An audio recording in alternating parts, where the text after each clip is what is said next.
ঈশ্বর কেন মানুষের হৃদয়ে বাস করেন? মানুষ যুগ যুগ ধরে আকাশ, মন্দির, প্রকৃতি সব জায়গাতেই ঈশ্বরকে খুঁজেছে।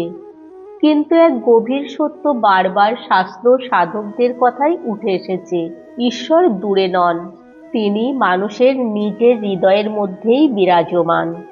এই ধারণা শুধু ধর্মীয় বিশ্বাস নয়, এটি মানুষের আত্মিক উপলব্ধির একটি সূক্ষ্ম গভীর দিক। মানুষের হৃদয় হলো ভালোবাসা, করুণা, সত্য, চেতনার কেন্দ্র। আর এই গুণগুলোই তো ঈশ্বরের প্রকৃত রূপ। তাই বলা হয়, বাইরে যতই খোঁজা হোক না কেন, সত্যিকারের ঈশ্বরের দর্শন ঘটে অন্তরের নিঃশব্দ গভীরতায়। এই বিষয়টি বোঝা মানে নিজের মধ্যেই ঈশ্বরকে অনুভব করার এক অসাধারণ যাত্রার সূচনা। এক সময় ভগবান গভীর চিন্তায় মগ্ন হলেন। তিনি অনুভব করলেন যে মানুষ যখনই জীবনের কোনো কঠিন সমস্যায় পড়ে, তখনই সে ঘাবড়ে গিয়ে তার কাছে ছুটে আসে। সে কেবল তার দুঃখ, কষ্ট আর ব্যর্থতার কথাই শোনায়। কিন্তু যখন তার জীবনে সুখ থাকে, সন্তোষ থাকে, তখন সে ভগবানকে স্মরণও করে না।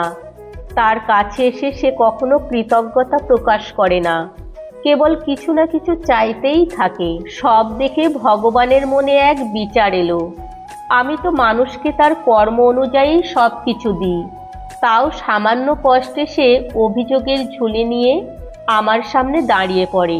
এতে না আমি শান্তি পাই, আর না নিজের শাশ্বত স্বরূপে স্থির হয়ে সাধনা করার সুযোগ পাই। এই দ্বিধা দূর করার জন্য ভগবান সকল দেবতাদের সভা ডাকলেন এবং বললেন, হে দেবগণ, এমন কোনো স্থানের কথা বলুন যেখানে আমি বাস করতে পারি এবং যেখানে মানুষ বারবার নিজের অভিযোগ নিয়ে পৌঁছাতে পারবে না। সভায় সবার আগে গণেশজি বললেন, প্রভু, আপনি হিমালয়ের সর্বোচ্চ শৃঙ্গে চলে যান।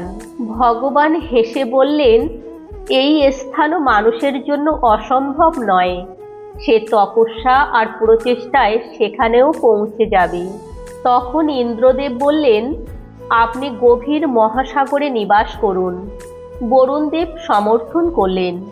আর কেউ বললেন, আপনি আকাশ বা অন্তরিক্ষে চলে যান। কিন্তু ভগবান শান্ত স্বরে বললেন, মানুষের কৌতূহল আর তার ইচ্ছা শক্তি অসীম, একদিন সে সেখানেও পৌঁছে যাবে। এবার ভগবান কিছুটা হতাশ হলেন। তিনি ভাবতে লাগলেন, আমার জন্য কি সত্যিই এমন কোনো গোপন স্থান নেই যেখানে আমি নিশ্চিন্তে থাকতে পারি? তখন সূর্যদেব বিনম্রভাবে বললেন, প্রভু, আপনি মানুষের হৃদয়ে নিবাস করুন। সব দেবতারা অবাক হয়ে গেলেন।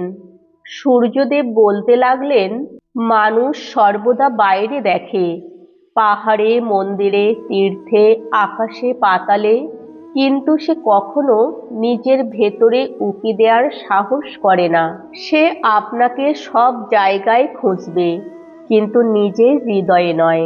আর যদি কোটি মানুষের মধ্যে কোনো একজন আপনাকে নিজের হৃদয়ে খুঁজেও নেয়, তবে সে আর অভিযোগ করবে না, কারণ তখন তার সব ইচ্ছা শান্ত হয়ে যাবে এবং সে আপনার কাছ থেকে কিছু চাইতে নয়, বরং আপনার মধ্যে বিলীন হতে আসবে। ভগবানের সূর্যদেবের এই বিচার অত্যন্ত পছন্দ হলো। সেই মুহূর্তেই তিনি সিদ্ধান্ত নিলেন এবং চিরকালের জন্য মানুষের হৃদয়ে বাস করতে চলে গেলেন। সেই থেকে মানুষ ঈশ্বরকে পাওয়ার জন্য মন্দির, তীর্থ, পর্বত, গুহা আর আকাশ পাতালে ঘুরে বেড়াচ্ছে, কিন্তু নিজের ভেতরে থাকা সেই হৃদয়রূপী মন্দিরের দরজা কখনো খুলে দেখে না। ঈশ্বরকে দেখার জন্য হৃদয়ের দ্বার খোলা উচিত, আর এটা তখনই সম্ভব যখন মনের দ্বার বন্ধ হবে। কারণ মনের দ্বার সংসারের দিকে খোলা থাকে, আর হৃদয়ের মন্দির ভেতরের দিকে, যেখানে ঈশ্বর যুগ যুগ ধরে প্রতীক্ষা করছেন। সবশেষে বলা যায়, ঈশ্বর মানুষের হৃদয়ে বাস করেন। এই ধারণা কেবল একটি বিশ্বাস নয়, বরং এক গভীর আধ্যাত্মিক সত্য। যখন মানুষ নিজের অন্তরকে নির্মল করে, ভালোবাসা, দয়া ও সত্যের পথে চলে, তখন সে নিজের মধ্যেই ঈশ্বরের উপস্থিতি অনুভব করতে পারে। বাইরে নয়, নিজের হৃদয়ের নিঃশব্দ গভীরতায় লুকিয়ে আছে সেই চিরন্তন শক্তি।